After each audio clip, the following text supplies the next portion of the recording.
Quarantine Sessions podcast with Jacob.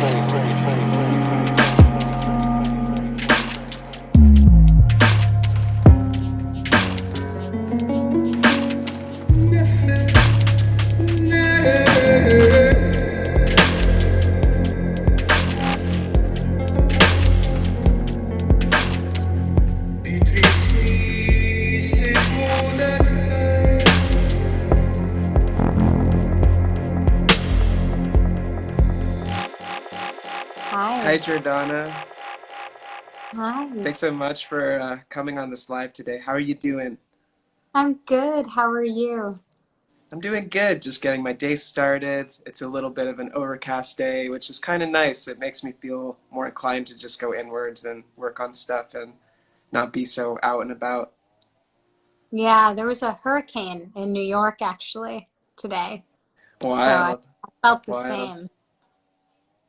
Cool. Yeah, Yeah, it's amazing how these external states can reflect our internal states so clearly. absolutely. Absolutely. Well, thank you so much for coming on this podcast today. To introduce you, you are Dr. Jordana Jacobs. Dr. Jordana Jacobs is a clinical psychologist in private practice in New York City. Her approach is integrative, combining psychodynamic and existential therapy into her treatment of patients. Dr. Jacobs' training at Memorial Sloan Kettering, working with terminally ill cancer patients. Her studies in northern India and her Vipassana meditation practice inspired her research on the complex relationship between death awareness and love. Her dissertation, entitled Till Death Do Us Part, The Effect of Mortality, Salience on Satisfaction in Long-Term Romantic Relationships, specifically explored the ways in which priming for death has the potential to increase intimacy in partnerships. In addition to seeing patients, Dr. Jordana Jacobs now gives talks and leads meditations aimed towards helping people accept inevitable mortality so that they are able to live and love more fully. So thank you so much for coming on here. I'm really fascinated to talk to you about this kind of controversial subject, which is death. It's one of the taboo subjects that people say, don't go there. But my whole life I've had a fascination and a curiosity with it because really it is one of the greatest mysteries of our existence, that we come here and we exist and we're born and then we have to depart. And I Yeah. think that the way our culture relates to this isn't really that wise. The amount of fear and negativity that surrounds death and dying is a great burden that we carry. So I would love to hear more about your work around this. Of course, of course. And again, thank you for having me. Um, where to begin? I mean, there's a global pandemic going on right now, which is really the ultimate death prime. Right? My research is on death primes. That's the psychological term for that mortality salience, that bringing thoughts of death into our conscious awareness from our unconscious, which is where they typically live unless you're really actively thinking about death. And it's a very interesting time because on a global scale, we're thinking about death probably more often than we have since maybe the world wars.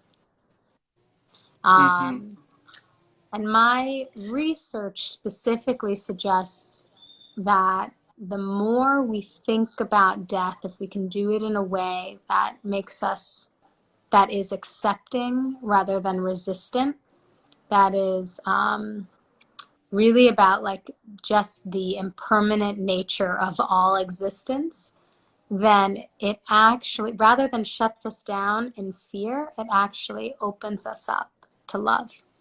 It's a very Mm-hmm. Buddhist perspective, but my work takes sort of a Western psychological spin on it. Mm-hmm. Yeah, I think that the circumstance is shocking because for many people have not really contemplated their mortality. It's one of those things that if your mind starts to go there, there's like a little alarm that goes off and says, just don't think about that, at least in Yes, Western culture. And yes, so a lot of for the first terror. time, A lot of terror, yeah, exactly. And for the Mm-hmm. first time ever, a lot of people now, because of the situation with the pandemic kind of putting their mortality in their faces, are being required to actually contemplate it in a way that they haven't ever done before, and that's very scary for people. But I would Yeah. love to hear more about the Buddhist perspective around death, because being here in Bali, they're not Buddhist, but they do have some Buddhist influence, and they are a primarily Hindu culture. And the way that Mm-hmm. they relate to death is dramatically different than the way death is related to in the West. They are strongly connected with their ancestry, and they don't really see death as being a departure because they believe that the ancestors still remain in their land after they die and that they still have a relationship with their ancestors. And so Mm-hmm. and they do public funerals often. So I've many times seen people parading through the streets carrying their deceased loved ones. They're arm in arm, they're smiling. It's a celebration rather than nobody is wearing, they wear white, nobody's wearing black, nobody's mourning, Right. nobody's crying. And to see the difference and perspective on death in Balinese culture as opposed to the culture that I grew up in, which is in the United States, it's remarkable. So I'm curious how did you how did you come to this work, first of all? And how did you start to assimilate these kinds of Eastern concepts into your work? So what you're describing about Balinese culture feels very familiar to me in that I studied abroad in northern India and Bhutan when I was in my 20s. And Wow. I lived in Ladakh, which is like the northernmost area of India, right near Kashmir. And I spent a month there really observing how people treated and thought about death and dying, and was so floored by how fundamentally different the experience was for people, not only in connection to ancestry and the idea of reincarnation, um, but just how comfortable and accepting people were of loss. It didn't mean that it wasn't excruciatingly painful. I mean, it's horrific. It's still horrific, but it's truth. It's truth. And I Mhm. found that people in Ladakh, um, which is called like Little Lhasa, it's primarily sort of Tibetan, um, Mm. had not, where there were sky burials, Oh, which wow. I did not see or witness one of sort of the sky burials where a body is laid out and you watch as vultures come and pick the body apart. But I did see a body burned, sort of like you're saying, people are walking with bodies, and it's a part of life. Death is so integrated into life. Um, and what I found is that there was a different kind of meaning to life that people were able to attach to in the recognition of what is most important. Like in recognizing that life is limited and holding that truth in their conscious awareness, both religiously and culturally, that fundamentally changed the way that they actually lived to prioritize love and connection. Hmm. Yeah, Um, mhm. Go ahead. oh, yeah. So my father is also a psychologist, and he wrote a book called Oh, Embracing the Gift of Life, which the sort of the primary theme of that book, it goes into a lot of different aspects of the practicality of emotional wellness. But a lot of the book is related to that exactly, to realize our impermanence and to use that as a means to embrace a richer and fuller experience in life. And I'm curious also in your own practice, because you work as a clinical psychologist as well, and mhm. I would imagine that you work not only with the dying, but with many people. How have you found that embracing impermanence and confronting the fear of your mortality has improved the lives of the people that you work with? Absolutely. Absolutely. I worked at a cancer hospital for a period of time. I'm now in private practice, but I work with many people that have life-threatening illnesses. But I'm also aware that anyone has a life-threatening illness, which is just being alive, right? So I do my best to carefully weave in mortality and impermanence into my work with all of my patients. But like we were talking about now, it's very easy. I mean, it's everywhere. The world is there's threat everywhere to a certain extent, and I think it's made people really reflect on who they are, on what is most important to them, and really who is most important to them, who they want to be connected to, who they love. And that, I mean, that's been the topic of the vast majority of my sessions during this pandemic. And I'm not surprised, right? Because my research does show that the more we think about death, the more we think about who we love. Mm. Some of the greatest artists that I've known have had near-death experiences, or at least have had experiences in which they've been thrust really close to their mortality. And I think that if you Mm-hmm. have these types of experiences, which I've not personally experienced, but I have had experiences, say, on ayahuasca, that have, in which I've, at least in that ceremony, really believed that I was dying. And I think that those Yeah. experiences, that's sort of a safe way to experience your mortality in a way that can provoke a similar experience rather than actually having a life-threatening experience like a near-death experience. But the people that I know that have had these near-death experiences, it seems to provoke an urgency that other people don't have. Like there's no time to waste, that every single moment is precious. So the kinds of things that people do that sort of waste their time or that spend their time foolishly, like to watch TV that they don't enjoy, you know, to spend time with people that they don't like so much, all that stuff just gets stripped aside when you realize that our time is very limited. So we might as well use it doing things that we love with people that we love and putting our energy towards things that we care deeply about. Mm-hmm. Yeah. And you're saying this to someone that loves watching television and thinks about death all the time.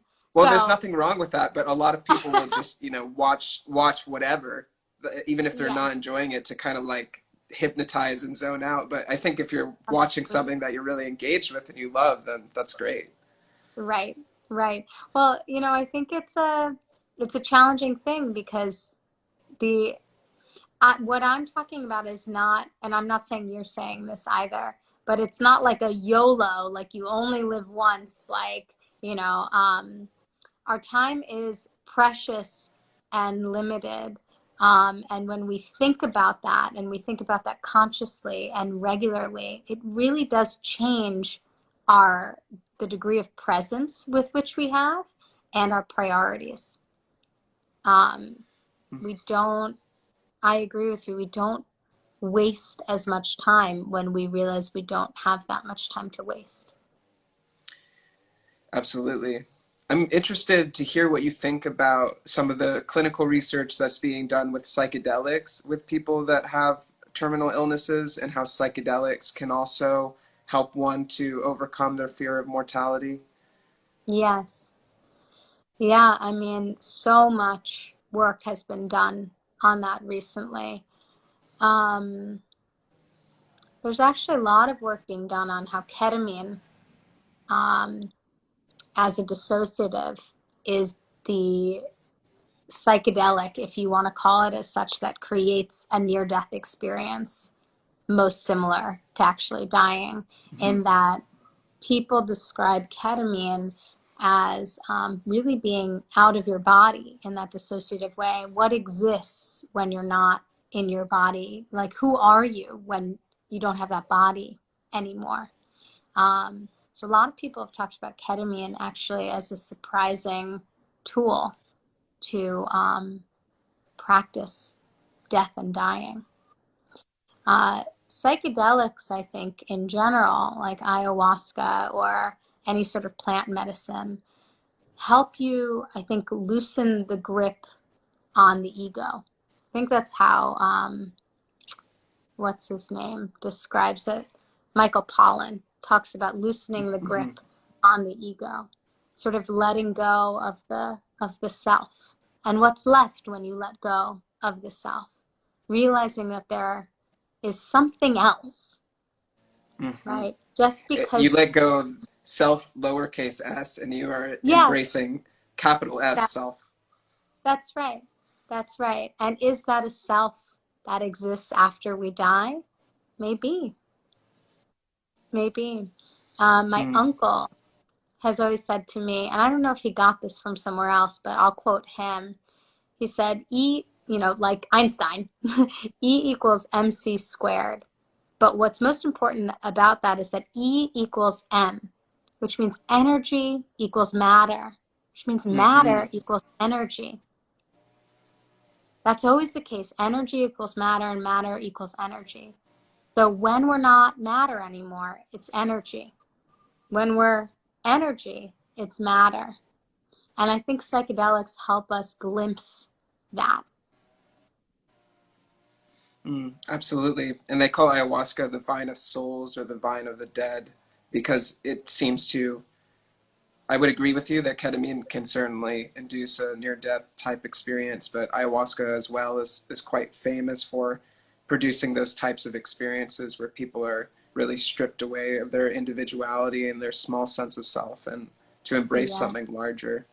Recently I've been becoming more interested in mythology and reading about it. And the myth of the sun is interesting and how that's a perennial idea within Western culture because we come from a in Western culture we come from a long line of sun worshippers, which stretches back to ancient Egypt. But for example, Osiris, the Egyptian sun god, dies and is reborn because that's the same experience that we had, a primitive experience of the sun, that the sun Hmm. every day was setting and rising. And before we had a more thorough understanding of what was happening, we literally thought that the sun was dying and that a new one was being born all the time. But I think the sun Wow. is also, yeah, right. It's really interesting to Yes. think about that. But I think the sun is also a beautiful metaphor for our consciousness because uh, although death may occur, it's like the setting of the sun. The consciousness itself doesn't actually go anywhere. It's just changing form so that it's hidden, or we're losing the animation of our physical self. But yet, that consciousness, which is like our inner sun, is still ever present, regardless of the changing of incarnation. It's gorgeous. I love that. Yeah. Um, yeah, I But heard in a lot another. of, sorry, Oh, I was just please, going to say a please. lot of people don't have that perspective or that connection, and haven't done plant medicine, um, and so on and so forth. And the idea of death is terrifying. So it becomes something that is pushed deep into our unconscious, the truth of death, and then manifests in all of these like very distorted ways when it's not acknowledged, or seen, which is the case of any truth, any personal truth, that we don't want to look at, we don't want to acknowledge, um, is like an emotional toxin. It comes out Hmm. somehow, but it poisons. And especially in Western culture, there's just a mass denial, and a mass fear and a mass terror. And like you're saying, I think we see it less in Bali. We see it less in Ladakh. It's so integrated. Hmm. Yeah, and it comes out in more pathological ways, I suppose, if it's denied. You know, Yes. I would be curious to see if there is a greater correspondence with cultures that deny death and their involvement in war. I'm not sure of that, but I would think that cultures that have a greater reverence for death have therefore a greater reverence for life and therefore are more peaceful. I don't think Bali, for example, has a very violent history, although there have been some things, but compared to the United States and other places in Western culture, they're a very peaceful culture. And I think that their Yeah, reverence for death and its interconnection with life and the spiritual world and reincarnation all fuels into that. absolutely. Similarly with Tibetan culture, the very, very peaceful culture. Um, Research has shown that one of the ways we defend against death is by clinging to our worldviews. So they've done studies that will show that if you're denying death or actively working to repress it, you'll become you'll become highly politicized. You'll go more to the left if you were already left, more to the right if you were already right. You'll become, if you like the Yankees, you'll love the Yankees. It's clinging to anything that's larger than yourself that you think will live on after you die. And the Mm-hmm. more you repress the truth of death, the more you cling to and hang on to um, any sort of any worldview of that nature, Mm-hmm. which creates wars. Absolutely. Yeah. And you see that being enacted in a very large scale right now. I think there's greater conflict between people of different worldviews now than I've ever observed within my lifetime on every subject, whether it's politics or it's COVID-19 or whatever. But yeah, you can see that fear of clinging on to your worldview as being a fear of letting go of our concepts of ourself, to let go of the ego, you know. And just to bring it back to symbolism, I'm also fascinated with the tarot and the death card in the tarot. Sometimes when it's received in a reading, people become really afraid, but it doesn't mean death as the end. It indicates a dramatic transformation or Mm-hmm. the letting go of some kind of old system or way of being or belief into something completely new. And Yes. I would I would think that more it's a more emotionally beneficial perspective to look at death as part of a recurring cycle of transformation and metamorphosis than it is to see it as an end.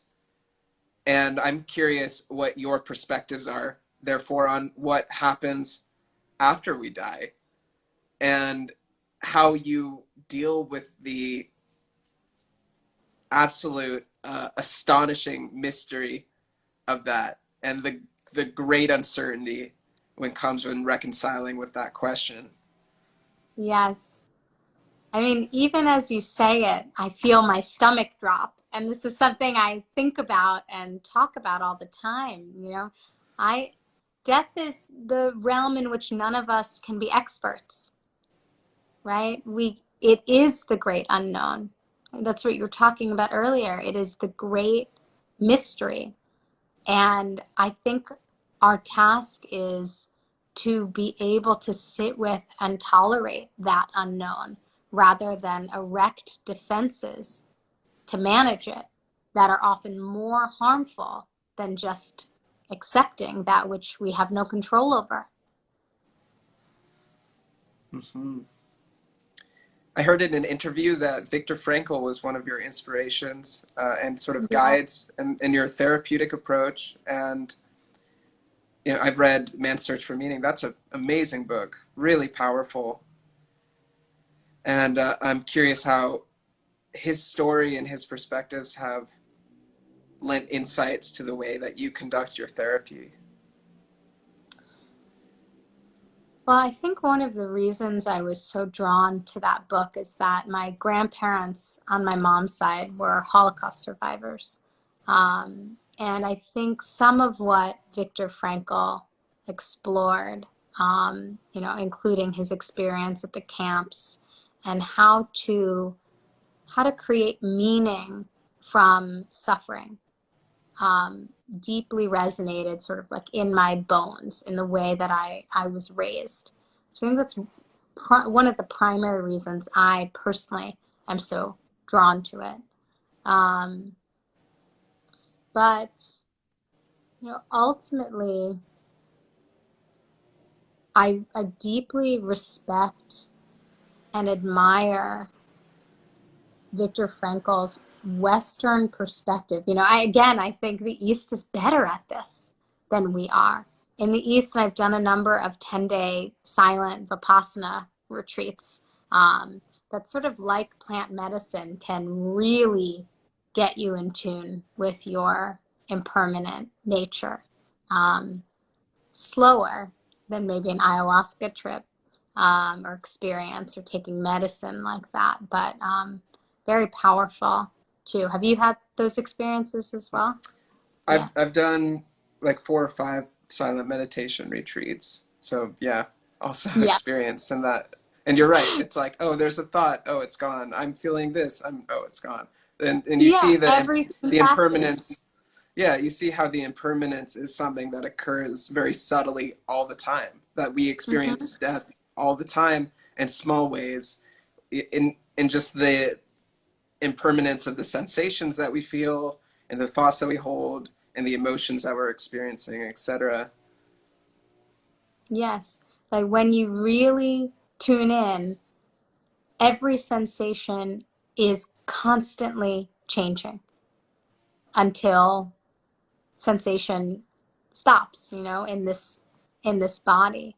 But there is something about really reflecting on that in real time, becoming so aware of the subtle changes to this thing that we call self, that we're just made up of tiny little sensations that are happening constantly and moving constantly, that unless you're really paying attention, it seems like it's a cohesive self that is here and not changing.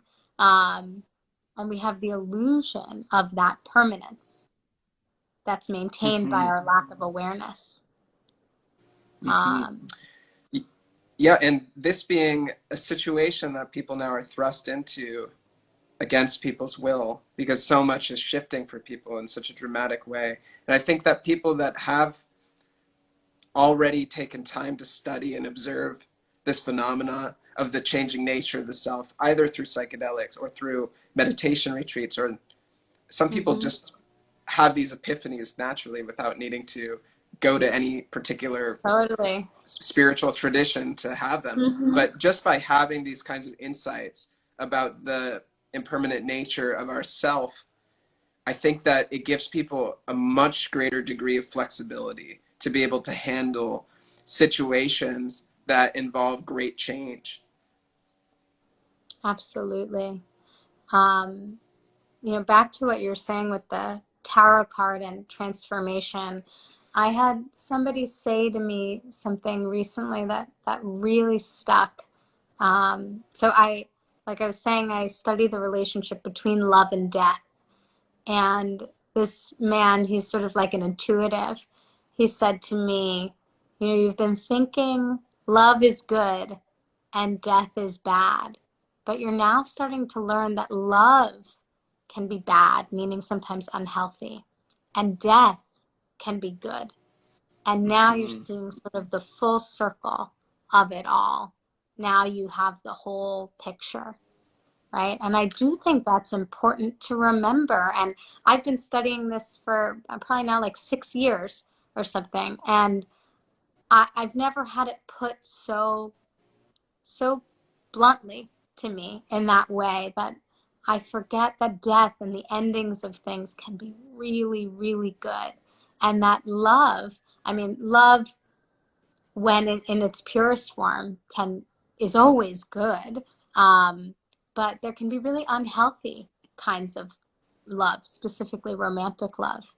And just remembering Mhm. that all of these constructs are really neither good nor bad, that each has goodness and each has a shadow. Mm. Yeah, people stay so attached to their habits or their beliefs, and sometimes it's much better to just let that stuff go, or unhealthy Yeah, relationships or whatever it is. People are so challenged to dive into something unfamiliar, and for whatever reason, let something re- die. let something die. Yeah, right. Yeah, Because it's hard to let go, and I see that a lot just in observing my own life, but also the lives of people around me, that people get themselves into situations that are obviously unhealthy and in situations that they're not even happy in, but yet they're so attached to those situations that they just can't let it go because the fear of the unknown is so much more great than the strange comfort of familiarity, even within an unhealthy situation. yes.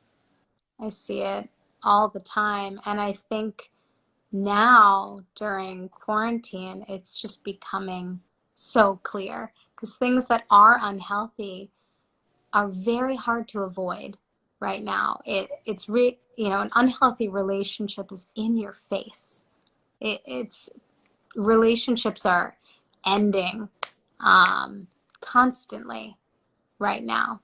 Um, and my thought is that these are probably relationships that would have ended anyway over time. There's a lot of stress right now. So it is making, I think, relationships end maybe faster than they would have otherwise, but it's accelerated things. And I think mortality primes, and when there's a lot of uncertainty in the world, that's the case no matter what, that it really brings to light some of those, like I said, some of those truths and priorities. Hmm. Who do you want to be with when the What? world is falling apart, right? Yeah, totally, absolutely. And there is a relationship between death and truth, and I think that that's why in many spiritual traditions, including Buddhism, you hear stories about Buddhist monks meditating in graveyards or around corpses, or the agora sadhus in India that Mm-hmm. that cover themselves in ash and are seen as intermediaries between life and death. There's something about in really, really looking at mortality that cuts through the bullshit, that gets totally through all of our delusions and ideas about ourself and about life. I mean, I love doing podcasts like this in part because it reminds me to get out of the bullshit that I'm usually in. And even in hearing you say that, it's like, oh, yeah, right. This is all we've got, and it's one thing to do it on an intellectual level. And it's another thing to really, really think about it and feel it and touch those places you've been before in your ayahuasca experiences, where you really felt like that was the end, or for me in my Vipassana experiences. It's thrilling, actually. I feel Right. so alive when I Mm. really think about it. Well, I'm happy to provoke that that reflection for you. But yeah, I don't think that everybody is necessarily psychologically primed to take ayahuasca.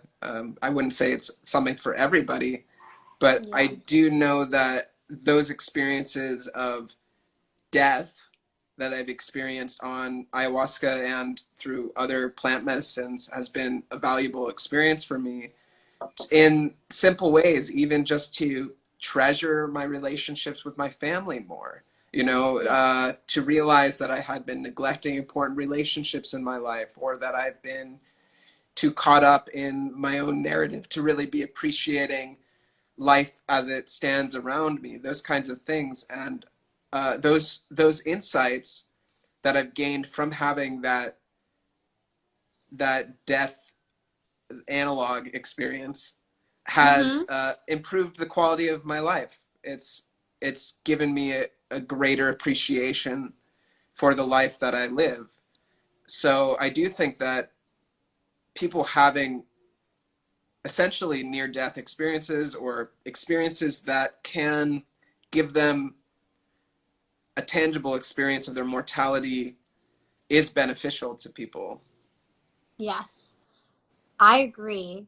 And I also think we've been on a 4, now almost 5 month long ceremony almost, where we've been, if we have our eyes open to it and our hearts open to it, more in touch with the fragility of life than probably most of us have been, except for these sort of like peak experiences, right? Unless we've been really Mm. sick or close to somebody else who's been sick, or somebody who's died or had a near-death experience ourselves. But if we really pay attention to where we are right now, it's happening.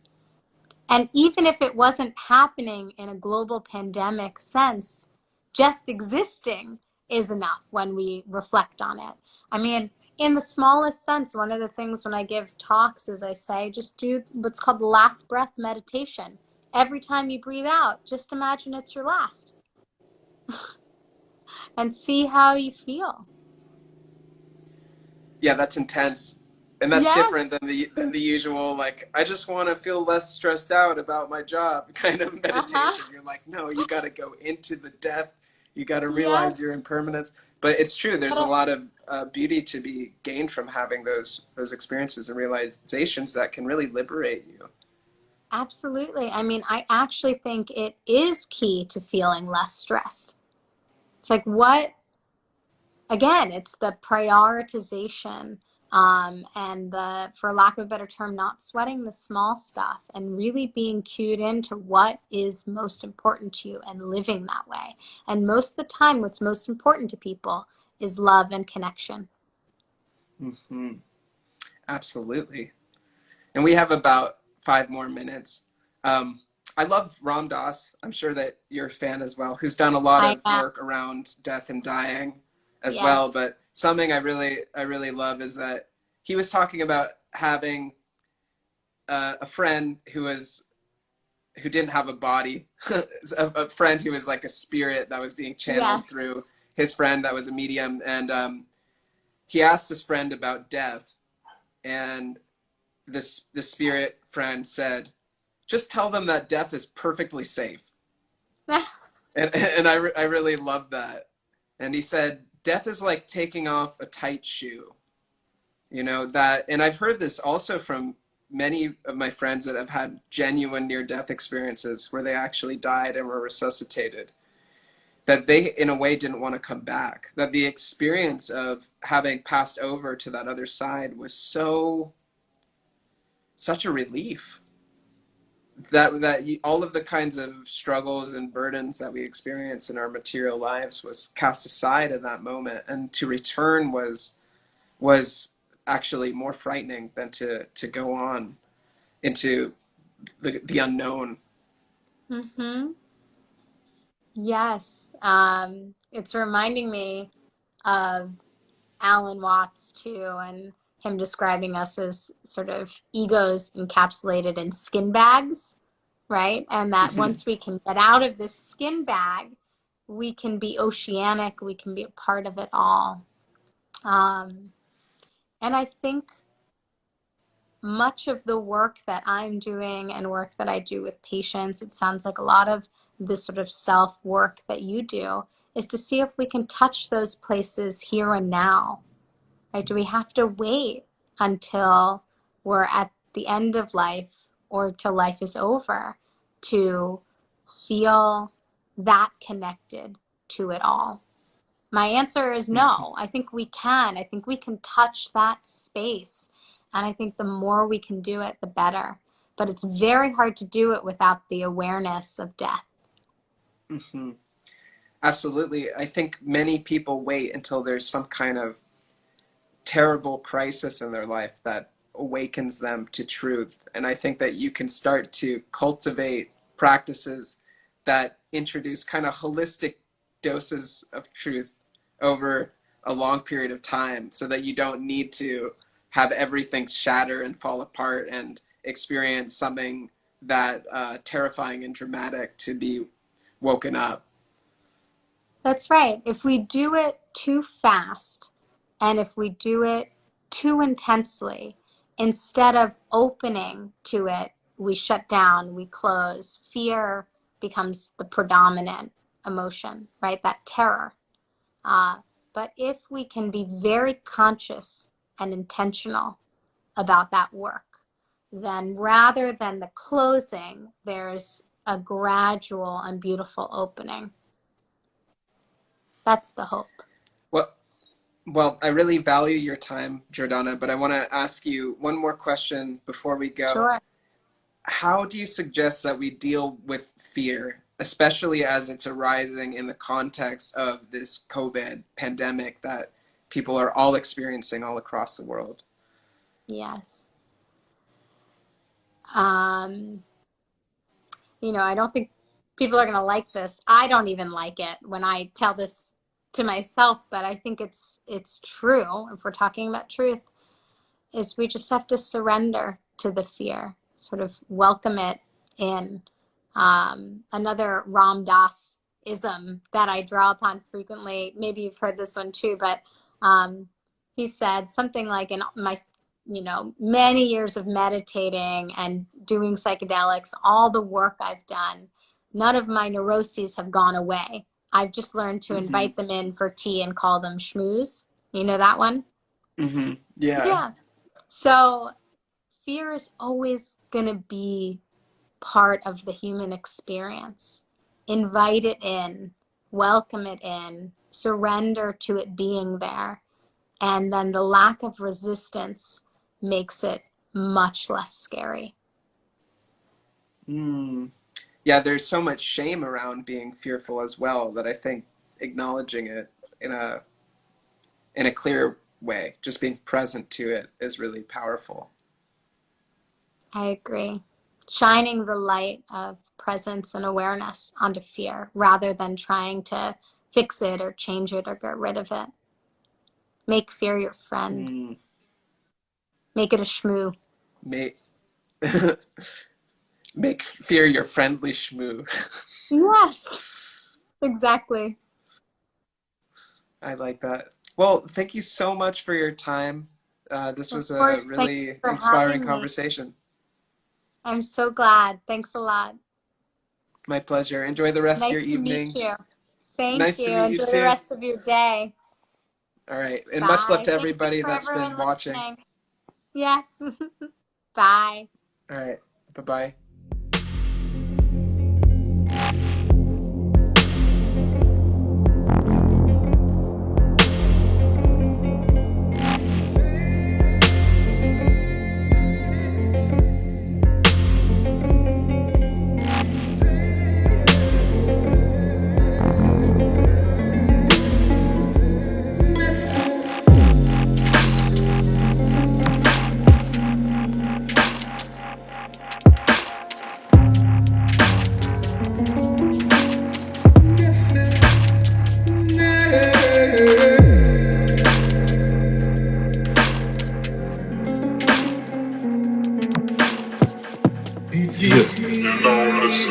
The Quarantine Sessions podcast with Jacob.